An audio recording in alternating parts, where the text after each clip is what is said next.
So I loved growing up in the South. I always felt like it was a really special identity. My father is the co-host of the Rick and Bubba show, which has been on the air for 20 years. We're back 35 minutes past the hour with the Rick and Bubba show, and she joins us by Skype. Brandi, how are you today? Hi, Dad. Hey, how you doing? I'm a little sick, but I'm feeling better today. I know. He lived and showcased our whole family's life very publicly, and so I was a character on his show, and I think his identity became a huge expectation for my own identity of like, you're gonna go to church every Sunday and you're gonna grow up to be a missionary and you're gonna marry a nice Christian man, and that's who you've been cast as in life.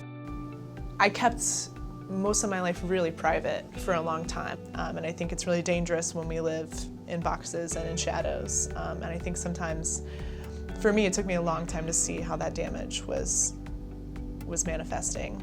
I feel like I was living two lives.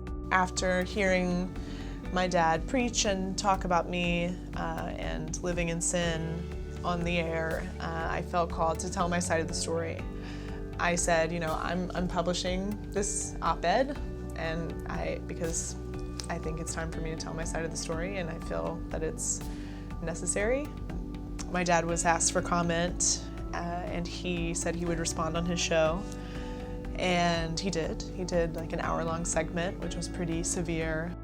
Another spiritual battle here on the program, and of course it has hit home and personal. And you know, it's funny because for those of you who don't know, my daughter has released a story today saying that she is the bisexual daughter of the Rick and Bubba host, and that she's praying for me because she and I disagree on what the Bible has to say concerning homosexuality and the need of repentance for it, as we have for any sin. So to choose to say, like, he didn't care if I was happy, he didn't care if I was healthy, that he cared about my salvation and that was it. I think that people grow up believing things because it's safe, right? It's safe to be told what will keep you safe, what will keep you healthy, what will keep you happy, follow these rules, and you get your happy ending.